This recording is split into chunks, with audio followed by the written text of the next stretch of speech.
Salut, c'est Sylvain, bienvenue dans cette nouvelle vidéo. Aujourd'hui, on va voir qu'est-ce qu'un tracker ou un ETF. C'est les mêmes mots. Vous allez voir comment gagner de l'argent et réduire vos frais grâce à ces produits financiers. On va voir la technique et en fin de vidéo, je vous montrerai concrètement comment comparer les ETF et les trackers entre eux et comment faire ses petites popotes, son petit marché.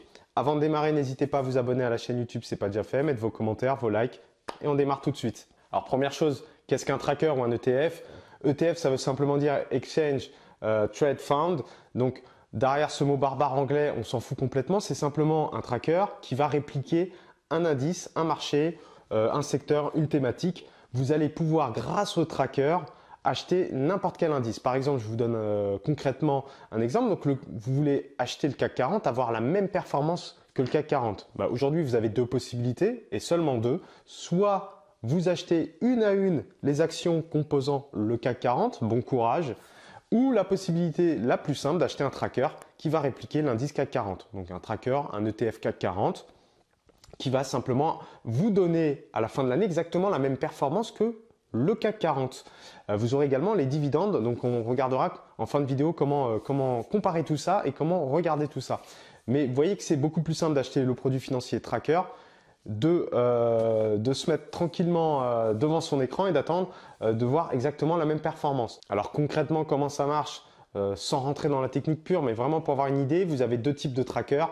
Les trackers synthétiques et les trackers physiques. Qu'est-ce que ça veut dire ce charabia? Donc physique, simplement que le tracker, l'émetteur qui est derrière le tracker va acheter lui-même les entreprises de l'indice que vous achetez ou du secteur d'activité que vous voulez acheter et va vous donner cette performance-là.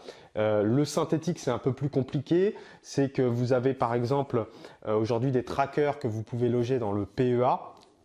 Vous allez avoir par exemple, vous voulez acheter de l'indice américain et le loger dans le PEA. Aujourd'hui, ce n'est pas possible. Grâce à certains ETF convertibles éligibles au PEA, vous pouvez avoir la performance du marché action américain, par exemple le S&P 500, et le loger dans votre PEA, c'est-à-dire avoir toujours l'avantage fiscal. Comment c'est possible? Grâce au tracker synthétique, c'est simplement que l'émetteur va acheter des entreprises américaines et va faire ce qu'on appelle un échange avec des produits financiers qu'on appelle des swaps, qui va échanger avec un autre émetteur qui lui achète des actions françaises qui sont éligibles au PEA. Et grâce à cet échange, vous pouvez avoir un tracker éligible PEA tout en investissant sur le marché américain. Vous voyez que c'est magique, avec des frais très faibles. Et ça, c'est possible uniquement avec les trackers. Ces thématiques-là, vous pouvez les démultiplier à outrance puisque vous pouvez également acheter, par exemple, des foncières, des entreprises investies dans l'immobilier qui ne sont pas éligibles au PEA. Vous pouvez les loger dans votre PEA grâce à ces trackers. Bref, produit plutôt magique. Ça, c'est pour les avantages. On va voir un petit peu en fin de vidéo les quelques inconvénients qu'il y a puisqu'il y en a quelques-uns, mais très faibles. Et concrètement, vous avez aujourd'hui deux possibilités pour remonter un petit peu et comprendre la stratégie de l'investisseur. Vous avez deux possibilités finalement aujourd'hui d'investir en bourse. Première stratégie plutôt passive, c'est-à-dire que vous allez voir votre banquier, vous dites vous voulez acheter des actions, il va vous proposer trois possibilités. En gros, première possibilité, des unités de compte, qu'on appelle des unités de compte qui vont être logeables dans l'assurance vie. C'est un panier de différentes actions françaises, européennes, etc. C'est pas vous qui gérez, c'est la banque. Ensuite, vous avez les fonds communs de placement que va vous proposer également votre banquier, que vous pouvez loger dans des comptes titres, PEA ou assurance vie. C'est également une stratégie très passive puisque vous confiez à la banque, finalement, vous attendez un rendement. Et enfin, les mandats de gestion, où vous confiez le mandat, vous donnez le mandat à la banque pour prendre une partie de votre capital que vous déterminez à l'avance. Et les gestionnaires, les gérants vont avoir un petit peu, entre guillemets, carte blanche pour aller chercher de la performance dans des bornes de risque définies par vous et le banquier. Donc toutes ces possibilités-là sont dites passives et finalement c'est la banque qui le fait pour vous. Donc elle prend des frais très importants pour pouvoir faire ces opérations-là. Vous déléguez finalement la gestion, vous avez des frais en échange, il faut bien payer les gens qui s'occupent de votre argent. Et la deuxième possibilité plutôt active, ça va être d'acheter vous-même vos produits financiers, que ce soit des actions, des obligations, des fonds communs de placement, mais vous-même, ou enfin des trackers si vous voulez acheter des indices ou acheter des thématiques. Les frais sont beaucoup plus faibles puisque c'est vous qui prenez directement le produit financier, vous l'achetez. Donc pour vous faire un peu un comparatif, on va dire que sur de la gestion passive en banque, vous êtes sur des frais qui vont être de 1 à 4 pour les banques les plus chères, 1% à 4% par an de frais sur la gestion en bourse. Sur de la gestion plutôt active, c'est-à-dire si vous achetez des trackers, des trackers finalement en frais annuels, on va être sur des frais très faibles puisqu'on est pour les plus faibles de 0,05% de frais annuels sur le tracker jusqu'à 0,5%, donc 0,5% annuel de frais sur le tracker que vous prenez. Donc vous voyez que les bornes sont quand même très faibles sur les ETF trackers et qu'en termes de frais, je n'ai pas trouvé moins cher et plus faible aujourd'hui que les trackers pour investir en bourse, sachant que le moins cher, c'est d'acheter vous-même vos actions, c'est encore un petit peu moins cher, mais là, vous pouvez avec les trackers acheter des indices. Je vous donne un exemple encore concret. Si par exemple demain, vous souhaitez, vous vous dites que l'intelligence artificielle, c'est une thématique qui va être importante, vous avez envie d'acheter toutes les entreprises qui sont liées à l'intelligence artificielle, plutôt que de vous prendre la tête à aller sur Internet et vous dire, voilà, je vais acheter une action, je vais regarder comment elle se comporte une deuxième, une américaine, une anglaise, une allemande, vous achetez, je vais vous montrer en fin de vidéo, vous avez des sites qui vous permettent de trier vous-même et de trouver par exemple un tracker qui va lui répliquer la performance de l'ensemble des entreprises cotées investies dans l'énergie, enfin dans l'intelligence artificielle ou l'énergie renouvelable ou l'énergie tout court, les matières premières, ce que vous voulez. Vous pouvez vraiment acheter un tracker sur toutes les thématiques qui vous intéressent. Si vous avez envie d'acheter des actions chinoises, l'indice chinois phare, vous pouvez acheter un tracker qui va répliquer cet indice. Si vous voulez acheter de l'indice anglais, le FTSE, vous pouvez l'avoir. Vous pouvez avoir du japonais, vous avez ce que vous voulez. Avant d'acheter ces trackers, évidemment, il faut prendre quelques précautions.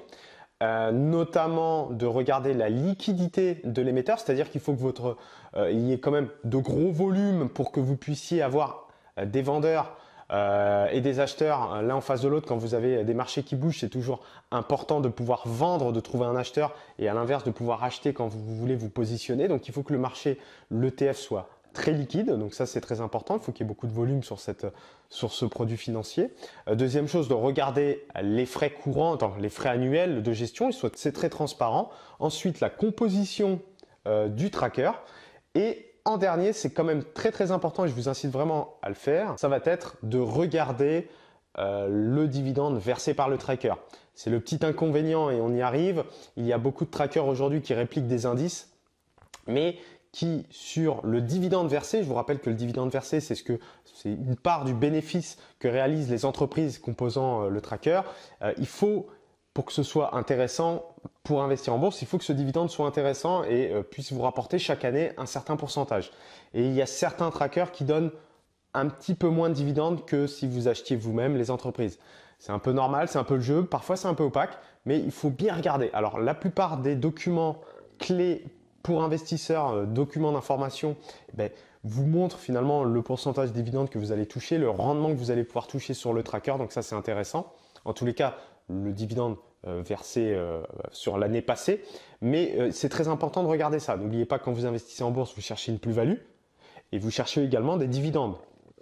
Si vous n'avez pas le dividende, ça ne sert à rien. Vous faites uniquement de la spéculation. À ce moment-là, allez acheter du Bitcoin. C'est exactement pareil. Vous cherchez une plus-value. Vous pouvez avoir une moins-value, mais il n'y a pas de rendement annuel. Vous n'avez pas de versement de dividende qui vous est versé chaque année. Donc maintenant qu'on a vu ce qu'était un tracker, un ETF, je vais vous montrer en vidéo concrètement comment ça marche. Comment vous pouvez acheter vous-même, faire vous-même votre popote, acheter une thématique en particulier, un secteur d'activité, une zone géographique, un marché action, un indice, des obligations, des matières premières, ce que vous voulez, vous allez pouvoir l'acheter. Et on va regarder les trois parce qu'il n'y a pas que Lyxor et Amundi, il y en a un qui est encore moins cher qu'on appelle Vanguard, qui est un très gros émetteur US. Où il y a énormément de marchés possibles, mais après c'est essentiellement, c'est beaucoup en dollars, donc voilà, ça je conseille ça un petit peu plus aux très expérimentés qui connaissent un petit peu le marché, qui ont une notion de marché d'échange, parce qu'il y a toujours l'effet de change si vous achetez des produits en dollars évidemment avec l'euro, mais Vanguard a des frais très faibles par rapport aux possibilités qui sont offertes. Donc on regarde tout de suite dans la vidéo ce qu'on peut faire avec les trackers. Alors voilà, on se retrouve pour la vidéo. Je vais vous montrer sur le site. Alors j'ai pris, vous pouviez aller sur Lyxor ou autre, j'étais sur Amundi. Vous allez pouvoir retrouver les trackers en question. Donc là vous êtes sur la page Amundi et on voit donc Amundi ETF, vous tapez ça dans Google les gars, c'est très simple et vous avez sur le côté gauche, alors classe d'actifs, si vous souhaitez des trackers investi sur les indices actions, sur les taux, sur les actions Europe, Smart Beta, on ne va pas rentrer dans le détail, ça ne sert à rien de se plonger là-dedans, c'est plusieurs facteurs un petit peu mélangés, c'est assez global, c'est de la gestion, enfin voilà, on ne va pas rentrer dans le détail. Vous avez les marchés émergents, vous avez ensuite l'exposition, donc ça on ne va pas regarder, on va remettre tous les produits. Vous avez zone, par zone géographique, donc Amérique latine, Amérique du Nord, Asie, Europe, international, Japon, USA, enfin bref, voilà. Et vous avez également, alors où est-ce qu'il est? Et voilà, ici vous pouvez retrouver, ça c'est très intéressant, vous avez l'éligibilité au PEA. Donc vous avez 92 trackers sur Amundi, hein, il y en a encore d'autres, éligibles à votre PEA. C'est-à-dire que le PEA, je vous rappelle qu'est-ce que c'est? C'est une niche fiscale où vous pouvez avoir un avantage fiscal, mais la contrepartie, c'est d'investir sur des actions françaises ou européennes, et encore pas toutes. Là, eh bien, vous allez pouvoir investir sur des marchés à l'international et pouvoir les loger dans le PEA grâce au système notamment de swap que je vous expliquais en début de vidéo. Donc ça, c'est très avantageux et je vous rappelle que ce n'est pas une astuce qui trompe le fisc ou trompe l'État français. C'est totalement légal puisque vous échangez des produits financiers étrangers, enfin des actions étrangères contre en gros des actions françaises européennes. Donc il y a toujours quelqu'un qui investit qui joue le jeu en fait. Donc ne pensez pas que c'est un contournement de la loi ou autre. C'est totalement légal et c'est totalement possible. Et ça, c'est grâce aux trackers. Et vous avez également les trackers éligibles à l'assurance vie. Il y en a 38 ici. Je vais vous montrer aussi, donc normalement, il y a les thématiques. Ça, c'est ce que je vous disais également en début de vidéo. Donc ici, par exemple, on prend un exemple, je ne sais pas, vous pouvez... Ben voilà, ici, vous avez Amundi S&P Global Luxury. Donc vous pouvez acheter un tracker en fait investi sur les principales sociétés, je pense, donc il y a S&P, mais ça doit être les principales sociétés investies dans le luxe. On va cliquer dessus pour voir un petit peu comment c'est constitué. Fiche produit détaillé, donc vous avez l'actif net ici, donc 53 millions. Vous avez les frais courants ici en gros, donc c'est très transparent, 0,25% de frais annuels. Et là, vous avez donc la répartition, donc la composition. Donc vous avez du LVMH, c'est français, du Kering, pareil. Vous avez du Tesla, donc voilà, BMW, Pernod Ricard. Vous avez du Nike. Donc vous voyez Daimler. Donc vous voyez que c'est assez bon, c'est très restreint, mais vous voyez que ce sont des actions américaines, allemandes, françaises et essentiellement sur les produits de luxe. Et vous avez, on va reprendre donc d'autres thématiques. On va essayer de se remettre dessus. Moi, je trouve ça toujours hyper intéressant de se dire qu'on peut acheter sur différents secteurs. On va se remettre sur thématique. Est-ce qu'on a des choses intéressantes? Donc voilà, c'est ça, je l'avais déjà vu. Vous avez Stocks Global, donc c'est sur l'intelligence artificielle. Donc pareil, 0,35% de frais courants, c'est un petit peu plus élevé. Et là, vous retrouvez voilà, un petit peu sur tout. Donc banque, vous avez du BOA, donc de la banque américaine. Vous avez Netflix, vous avez General Electric, vous avez Boeing. Donc vous voyez avec les différentes pondérations. Et vous avez ici en dessous le niveau de risque de 1 à 7. Voilà, donc là vous voyez que quand vous achetez un tracker investi sur l'intelligence artificielle, le secteur de l'intelligence artificielle, on est sur un niveau de 5 finalement, c'est un niveau standard au niveau des actions. On a 130 millions d'euros d'actifs nets, donc un produit plutôt liquide, donc pas trop de problèmes en cas d'échange, d'achat-vente à tout moment. Et vous avez ici un petit récap. Vous avez le prospectus en français que vous pouvez télécharger ici. Donc vous voyez, c'est plutôt bien fait. Et ici, vous avez encore d'autres informations. Voilà, on peut descendre comme ça. Donc c'est très précis, très normé. Et c'est très important d'avoir le détail de ce que vous achetez. Alors maintenant, on va regarder le CAC 40 pour que ce soit concret, celui qui veut acheter du CAC 40 par exemple. On va prendre classe d'actifs actions. On va rappeler évidemment PEA, toujours, même si on sait que c'est éligible au PEA, mais voilà. Et on va prendre le premier par exemple qu'on trouve. Alors vous pouvez même shorter, c'est-à-dire que vous pouvez acheter des trackers qui misent sur la baisse d'un indice, d'un secteur ou autre, d'une thématique. C'est-à-dire que si l'indice ou le secteur fait moins 10%, vous gagnez 10%. C'est des possibilités qu'on a. Vous avez également des possibilités de trackers avec effet de levier, c'est-à-dire multiplier votre gain, mais aussi multiplier votre perte. Il faut faire attention. Je ne conseille pas d'ailleurs les produits à leverage, à levier, mais voilà, si vous voulez vous amuser, vous pouvez le faire. Donc là, on retrouve l'indice CAC 40. Donc il n'y a pas tout évidemment, il y a les principales lignes, hein, tout n'est pas représenté. Vous avez les pondérations, le niveau de risque.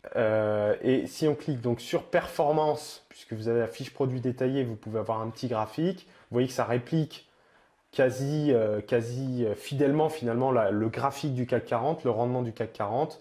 Le petit écart, c'est toujours les frais de gestion en fait, que vous avez. C'est pour ça que vous avez un écart hein, sur les deux courbes, puisqu'il y a toujours des frais de gestion sur le tracker. Là, en l'occurrence, ils sont de 0,25, ce qui est important, mais qui est quand même très faible par rapport à d'autres produits de banque. Et ensuite, vous avez les performances glissantes, l'indicateur de risque. Enfin voilà, vous pouvez vraiment tout retrouver, c'est très précis. Ceux qui veulent vraiment investir par eux-mêmes, vous pouvez le faire. Donc je trouve ça plutôt sympa de pouvoir regarder tout ça. Je voulais vous montrer juste avant de terminer Vanguard qui est aussi important, donc Vanguard US. Mais là, vous pouvez le retrouver en français sur le site, hein, vanguardfrance.fr. Là, j'ai choisi un tracker, pareil, vous pouvez retrouver vous-même. Investi sur le S&P. Frais de gestion, je voulais vous montrer quand même. Vous voyez, on est sur de l'ordre de 0,07. En cours global, on est à 21 milliards. Donc, vous voyez que 21 milliards de dollars, donc on n'est pas sur des petits montants. Hein. Le tracker est hyper liquide, rassurez-vous. Et voilà, vous avez encore une fois en français, voilà, le graphe, le nombre de parts. Vous avez vraiment, vous pouvez retrouver absolument toutes les infos nécessaires. De quoi est-il composé? Vous voyez les 10 principales positions du tracker S&P, donc Microsoft, Apple, Amazon, Alphabet, Facebook, Berkshire Hathaway. Voilà, vous pouvez vraiment retrouver tout ce que vous voulez. Les dividendes doivent être là, données sur le portefeuille, les performances. Donc ça, c'est vraiment, si vraiment vous voulez acheter vous-même, faire vraiment vous-même votre popote, bah, vous pouvez le faire ici. Vous avez des frais très faibles et vous aurez moins de frais évidemment qu'en banque. Donc regardez bien, regardez, voilà, track record il est là. Voilà, donc c'est toutes ces possibilités que vous avez. Je vous montrais Vanguard parce que c'est un des moins chers avec un très gros marché hyper liquide, mais vous pouvez retrouver Amundi, Lyxor. Et après, pour les sites où vous pouvez les acheter, bah, c'est simple. Boursorama, Easy Bourse, Bourse Direct. Voilà, il y en a plein. Vous choisissez votre courtier en ligne. Et pour ceux qui veulent aller plus loin, bah, n'hésitez pas à aller dans la description de cette vidéo. Vous trouverez un lien en fait où je mets à disposition 4 vidéos offertes totalement gratuites qui vous permettent de commencer à investir par vous-même et de suivre la trame exactement ce que je fais puisque je filme absolument tout pour que vous puissiez commencer vos premiers investissements en bourse.